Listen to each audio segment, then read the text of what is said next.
IGX क्या है and IEX limited के शेयर के बारे में मेरा क्या ओपिनियन है, ये अगर जानना चाहते हैं तो ये वीडियो देखें। लेकिन ये सेकंड पार्ट है। अगर आपने फर्स्ट पार्ट अभी तक नहीं देखा तो मैं आई ड्रॉप पे लिंक छोड़ देता हूँ, सबसे पहले आप उसको देखिए, देन ही ये वीडियो कंटिन्यू करिए। नमस्कार दोस्तों, कैसे हैं आप सभी। मेरा नाम है Saurabh Bisht, I am a chartered accountant by profession. आप देख रहे हैं मेरा YouTube channel Penny Bagger. Let's kick it off.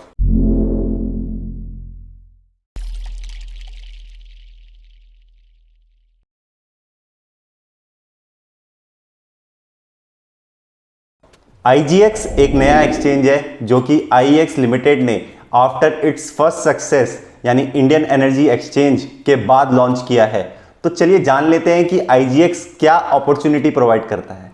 IGX India का पहला नेचुरल गैस ट्रेडिंग एक्सचेंज है दोस्तों। सेम रहेगा IEX जैसा है वैसे ही IGX है, बस यहाँ पे गैस ट्रेड होगी इंस्टेड ऑफ इलेक्ट्रिसिटी। और एक पॉइंट ऐड कर दूं, अभी फिलहाल ये केवल इंटरनेशनल गैस के लिए है, डोमेस्टिक गैस इसमें ट्रेड नहीं होगी।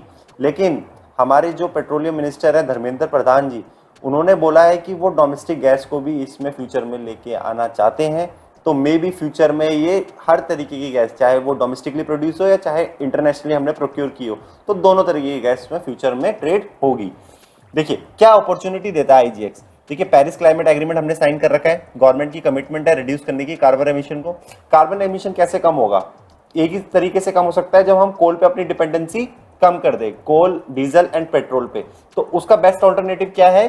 Gas, natural gas. तो नेचुरल गैस पे इंडिया का बहुत फोकस है और इंडिया चाहता है कि अभी जो उसकी कंजम्पशन है उसको वो इंक्रीज करे। आज की डेट में 6% जो इंडिया की एनर्जी की नीड है वो नेचुरल गैस से कंप्लीट होती है, हम उसको 15% पे लेके जाना चाहते हैं। ये हमारी गवर्नमेंट का एक टारगेट है। तो बहुत अपॉर्चुनिटी है गैस के फील्ड में भी। देखिए ये एक मैप है जहाँ पे हमारा पाइपलाइंस जो है आज की और जो फ्यूचर की पाइपलाइंस हैं गैस की, उसका एक लेआउट है बेसिकली इंडिया में। तो अगर आप देखेंगे कि पूरे देश में हम पाइपलाइन बिछा रहे हैं, देखिए वही बात आ गई है जो 6% से 15% पे ले जाने वाली बात है। वो श्री शशि शेखर जी चेयरमैन हैं जो ONGC के, उन्होंने बोला था कि हम 2030 तक इसको लेके जाना चाहते हैं। तो बहुत ही अच्छा स्टेप है देखो। एंड यहाँ पे देखिए कि जो ये IGX है ये मेरे को ज्यादा बेटर प्रोस्पेक्ट रखता है रेदर देन IEX। IEX भी देखिए नो डाउट अच्छा है और वो फीचर है, लेकिन IGX मुझे और बेटर लगता है एज ए बिजनेस वाइज, क्योंकि इसमें बहुत बड़े बड़े प्लेयर आ चुके हैं ऑलरेडी। NSE ने देखिए 26% एक्वायर कर लिया इसका, ONGC ने 5% एक्वायर कर लिया है। और बड़े प्लेयर जो हैं Adani total gas, Torrent gas और गेल इंडिया ने भी 5% की इसमें पार्टिसिपेशन ली है। तो यानी कि इसमें बहुत बड़े बड़े प्लेयर आ गए हैं, बहुत प्रोमिनेंट प्लेयर्स आ गए हैं मार्केट के ऑलरेडी। तो जब इतने बड़े प्लेयर्स ऑलरेडी ओनरशिप में आ जाएं तो फिर दोस्तों बिजनेस का जो होता है वो बात अलग हो जाती है, क्योंकि बड़े प्लेयर्स का जो सपोर्ट होता है ये बहुत ज़्यादा होता है। तो IGX से आई एम वेरी होपफुल कि IEX को बहुत बेनिफिट होगा। देखिए IEX limited as a company की क्या एडवांटेजेस हैं और क्या अपॉर्चुनिटीज हैं वो हमने फर्स्ट वीडियो में ऑलरेडी डिस्कस कर ली है। इस वीडियो में हम जानेंगे कि इसकी लिमिटेशन क्या है और क्या इसमें रिस्क इन्वॉल्व है। देखिए शेयर होल्डिंग पैटर्न पे एक बात खास है, मैं आपका उस तरफ ध्यान डालना चाहता हूं अभी ही। क्या है शेयर होल्डिंग पैटर्न में खास बात? तो जो इसके क्लोज बंदे हैं जो कंपनी रन कर रहे हैं वो शेयर्स को बेच रहे हैं। तो अभी आप जैसे देख सकते हैं सिंपली वॉल स्ट्रीट का आर्टिकल है, इसमें क्लियरली लिखा है कि हेड ऑफ बिजनेस डेवलपमेंट जो है रोहित बजाज जी, उन्होंने 45% ऑफ देयर होल्डिंग वो बेच दी है। तो देखिए जो कंपनी का इंसाइडर जब बेचता है, जो कंपनी चला रहा है, तो इसका मतलब यह है कि उसको लग रहा है कि ये भाव बहुत बढ़ गया है, इतना नहीं होना चाहिए था, या फिर अब मैं बेच दूं तो मेरे को प्रॉफिट हो जाएगा, अब इसके बाद क्या पता भाव गिर जाए उनको, क्योंकि अंदर की खबरें आपसे और हमसे ज़्यादा पता होती हैं। अगर देखिए ये वन ऑफ केस होता कि चलो उसको पैसे की नीड हो जिसने बेचा है तो समझ आता, लेकिन एक और केस इसका मेरे को मिला है, मैं आपको दिखाता हूँ। देखिए जो कंपनी के CFO और compliance officer and company secretary है विनीत हरलालका जी, उन्होंने भी सेल करी है। तो पिछले 12 महीनों में बेसिकली जो कंपनी के अंदर के लोग हैं वो शेयर्स को बेच रहे हैं। तो इसका मतलब ये एक नेगेटिव सिग्नल जाता है कि अगर इनसाइडर बेच रहा है तो वो अभी ऑप्टिमिस्टिक नहीं है कि ये भाव ऊपर और जाएगा, ये कंपनी और ग्रो करेगी। उसको लग रहा है कि हम ऑलरेडी अपने पीक पे पहुंच गए हैं, तो which is a very very negative point. तो ये एक जो पॉइंट है मेरे को कंपनी का बहुत नेगेटिव लगा। दूसरा देखिए, एक नेगेटिव पॉइंट और है, वो ये है कि कंपनी को लाइसेंस दे रखा है आज की डेट में CERC ने कि आप एक एक्सचेंज खोल सकते हो।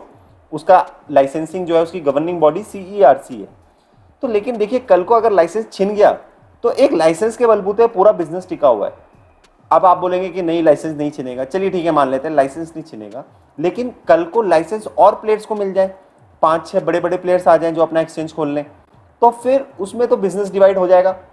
तो ये बहुत बड़ा चैलेंज है। मतलब ये कंपनी कोई अपना कॉम्पिटिटिव एडवांटेज की वजह से इतना आगे नहीं आई है। ये कंपनी जो आई है वो ड्यू टू लाइसेंसिंग आगे आई है।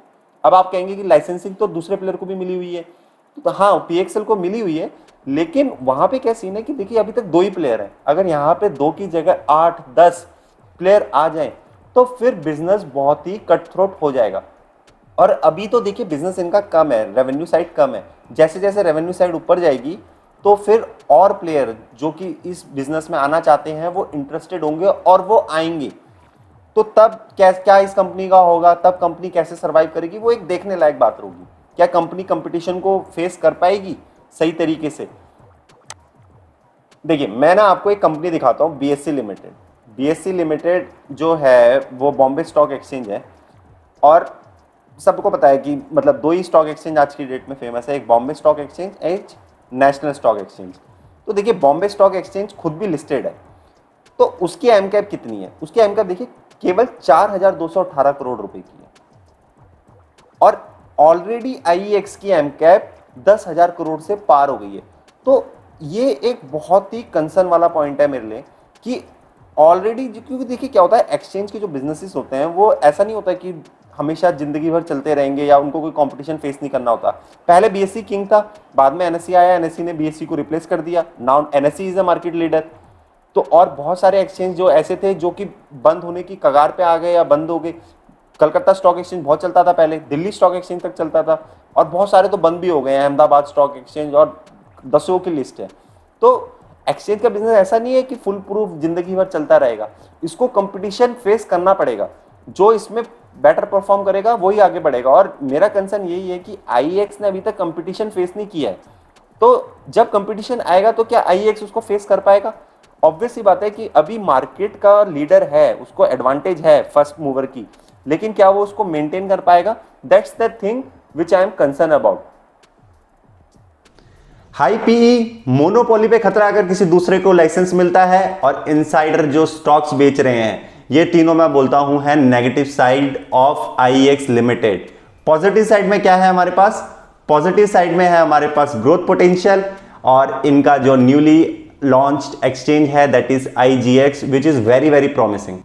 और दोस्तों, पॉजिटिव साइड जो सबसे ज्यादा है वो ये है कि एनर्जी और गैस का वॉल्यूम एक्सचेंज के ऊपर जो आने वाले सालों में होगा वो ग्रो करेगा। रीजन बीइंग, इंडिया की डिमांड ही ग्रो करने वाली है इन दोनों चीजों के लिए इन फ्यूचर।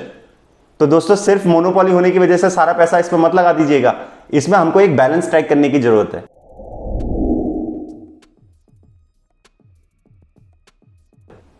देखिए दोस्तों, सबसे पहले मैं आपको एक डिस्क्लेमर दे देता हूं, I am not a SEBI registered investment adviser.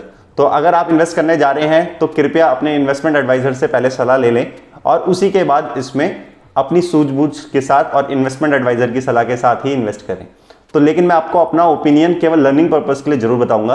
तो दोस्तों, मुझे लगता है कि लिमिटेड टाइम में, यानी कि शॉर्ट टर्म टाइम फ्रेम में जो इसकी ग्रोथ की गुंजाइश है वो थोड़ी कम है, क्योंकि अभी it will take time to set up all the exchanges. जो नया इनका IGX आया है उसको सही तरीके से चलाने के लिए, और अभी जो डिमांड्स है हमारी एनर्जी और गैस की, उसको बढ़ने में भी आई थिंक थोड़ा सा टाइम लगेगा। But for a longer horizon I think it's a very good pick, और मैं देखता हूं इसमें कि 5 से 6 सालों के अंदर ये 3 to 4 टाइम्स का रिटर्न तक दे सकता है। तो दोस्तों, कैसा लगा ये वीडियो आपको? अगर अच्छा लगा, इंफॉर्मेटिव लगा, तो लाइक कीजिए, शेयर कीजिए अपने दोस्तों के साथ, और इसी तरीके के और वीडियोस को जानने के लिए आप सब्सक्राइब कर सकते हैं मेरे चैनल पैनी वैगर को। तो जय हिंद, वंदे मातरम।